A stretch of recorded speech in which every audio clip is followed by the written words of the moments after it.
ചേലക്കരയിൽ വിജയം ആവർത്തിക്കുമെന്ന് സിപിഐഎം സംസ്ഥാന സെക്രട്ടറി എം.വി. ഗോവിന്ദൻ. കോൺഗ്രസിൽ നിന്നും സിപിഐഎമ്മിലെത്തിയ പി സരിന്റെ സ്ഥാനാർത്ഥിത്വം പാലക്കാട് പാർട്ടിക്ക് അനുകൂലമായ രാഷ്ട്രീയ സാഹചര്യമാണ് ഉണ്ടാക്കിയത്.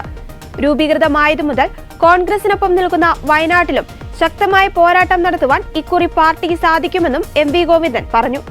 വൻ ഭൂരിപക്ഷത്തോടെ ഇടതുപക്ഷ സ്ഥാനാർത്ഥി UR പ്രദീപ് ചേലക്കരയിൽ വിജയിക്കുമെന്നും എം.വി. ഗോവിന്ദൻ പറഞ്ഞു. വയനാട് മണ്ഡലത്തിൽ ശക്തമായ പോരാട്ടമാണ് നടത്തിയിട്ടുള്ളത്. അതിന്റെ മുന്നേറ്റം സൃഷ്ടിക്കാൻ സാധിക്കുമെന്നാണ് പ്രതീക്ഷ. 3 മണ്ഡലത്തിലെയും ഏറ്റവും ആവേശകരമായ തിരഞ്ഞെടുപ്പ് നടക്കുന്നത് പാലക്കാടാണ്.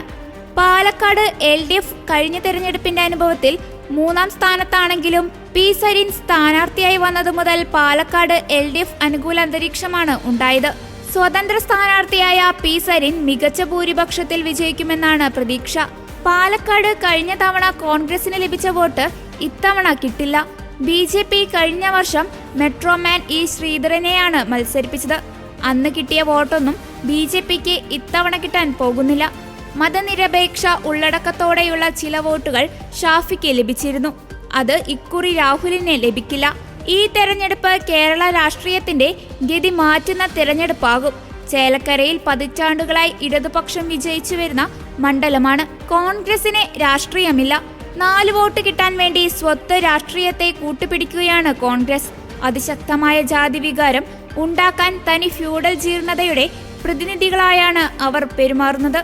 ചേലക്കരയിലെ ജനങ്ങൾക്ക് നല്ല രാഷ്ട്രീയ ബോധമുണ്ട്. ജാതി പറഞ്ഞ് വോട്ട് ചോദിച്ചിട്ട് കാര്യമില്ലെന്നും എം.വി. ഗോവിന്ദൻ പറഞ്ഞു. അവിടെ കഴിഞ്ഞ പ്രാവശ്യം കോൺഗ്രസിന് കിട്ടിയിട്ടുള്ള വോട്ട് ഇപ്രാവശ്യം അവിടെ ലഭിക്കില്ല. കഴിഞ്ഞ പ്രാവശ്യം BJPക്ക് കിട്ടിയിട്ടുള്ള BJP എന്ന് പറയുമ്പോൾ നമുക്കെല്ലാം അറിയുന്ന മെട്രോമാൻ എന്ന അർത്ഥത്തിൽ വലിയ അംഗീകാരമുള്ള സ്ഥാനാർത്ഥിയായിട്ടാണ് E ശ്രീധരനെ അവർ അവതരിപ്പിച്ചിരുന്നത്. ആ വോട്ടൊന്നും ഇപ്രാവശ്യം BJPക്ക് കിട്ടാൻ പോകുന്നില്ല. മതനിരപേക്ഷ ഉള്ളടക്കത്തോടു കൂടിയുള്ള ധാരണയോട് ചില വോട്ടുകൾ കഴിഞ്ഞ പ്രാവശ്യം ഷാഫി പറമ്പിലിന് കിട്ടിയിരുന്നു. അതിപ്പോഴും രാഹുൽ മാക്കൂട്ടത്തിന് കിട്ടാൻ പോകുന്നില്ല. ഇടതുപക്ഷ ജനാധിപത്യ മുന്നണിക്ക് അനുകൂലമായ ഒരു വിധിയെഴുത്തായിരിക്കും അവിടെയും ഉണ്ടാവാൻ പോകുന്നത്. ആ അർത്ഥത്തിൽ ഈ തെരഞ്ഞെടുപ്പ് കേരള രാഷ്ട്രീയത്തിൻ്റെ ഗതിമാറ്റത്തിൽ വളരെ പ്രധാനപ്പെട്ട പങ്കുവഹിക്കുന്ന ഒന്നായി മാറും എന്നാണ് തെരഞ്ഞെടുപ്പിനെ സംബന്ധിച്ച് പറയാനുള്ളത്.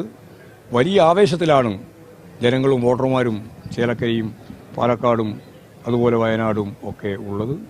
ഇടതുപക്ഷ ശക്തികൾക്ക് പാർലമെന്റ് തെരഞ്ഞെടുപ്പിന്റെ ഭാഗമായിട്ടുണ്ടായ പരാജയത്തിൽ നിന്ന് വലിയ മുന്നേറ്റം കുറിക്കാൻ സാധിച്ചിട്ടുണ്ട് ഈ തെരഞ്ഞെടുപ്പിന്റെ ഭാഗമായിട്ട് എന്നാണ് എനിക്ക് അനുഭവപ്പെട്ടത്. ഒരു പിരിമുറുക്കുമില്ല. ഒരു തരത്തിലുള്ള പിരിമുറുക്കവും ചേലക്കരയില്ല. ചേലക്കര പതിറ്റാണ്ടാളായി ഞങ്ങൾ ജയിച്ചുകൊണ്ടിരിക്കുകയാണ്. UR പ്രദീപൻ നല്ല രീതിയിലുള്ള മുന്നേറ്റം സൃഷ്ടിച്ചുകൊണ്ട് വലിയ ഭൂരിപക്ഷത്തിന് അവിടെ ജയിക്കും എന്നുള്ളതാണ് സത്യം. സർക്കാരിന്റെ ഒരു വിലയിരുത്തലായി തെരഞ്ഞെടുപ്പിന് നമുക്ക് കാണാൻ കഴിയുമോ? സംസ്ഥാന സർക്കാരിന്റെ ഒരു വിലയിരുത്തലായി മാറുമോ? അല്ല, പാർലമെന്റ് തെരഞ്ഞെടുപ്പിന് എങ്ങനെയാണ് സംസ്ഥാന തെരഞ്ഞെടുപ്പുമായി ബന്ധപ്പെടുത്തുക? രണ്ടെണ്ണല്ലേ ഉള്ളൂ. അതൊന്ന് കോൺഗ്രസ് ജയിച്ചതാണ്, ഒന്ന് ഞങ്ങൾ ജയിച്ചതാണ്. 99 സീറ്റുള്ളതാണ് ഇടതുപക്ഷ ജനാധിപത്യത്തിനുള്ള സ്ഥിതി. പിന്നെ എന്ത് വിലയിരുത്തലാണ്? ആരെങ്കിലും പറഞ്ഞോട്ടെ, ഞാൻ പറയുന്നതല്ല ഞാൻ പറയുന്നത്. എന്ത് വിലയിരുത്തലാന്നാണ് ഞാൻ ചോദിക്കുന്നത്. എന്താണ് വിലയിരുത്തേണ്ടതെന്നാണ് ഞാൻ ചോദിക്കുന്നത്. അത് എന്താ അതിനെ എങ്ങനെയാണ് നിങ്ങൾ ഉദ്ദേശിക്കുന്നത്? പല ഇടതുപക്ഷ ജനാധിപത്യ ഞാൻ പറഞ്ഞല്ലോ, പല ഇടതുപക്ഷ ജനാധിപത്യത്തിലേക്ക് അനുകൂലമായിരിക്കുന്നു. പാലക്കാട് കഴിഞ്ഞ പ്രാവശ്യം നമ്മൾ 3ാം സ്ഥാനത്തായിരുന്നു. ഇപ്രാവശ്യം നമ്മൾ ജയിക്കാൻ പോവാണ്. അതുപോലെ തന്നെ ചേലക്കരയും ജയിക്കാൻ പോവാണ്. പിന്നെ എന്ത് വിലയിരുത്തൽ എന്നാ പറയുന്നത്?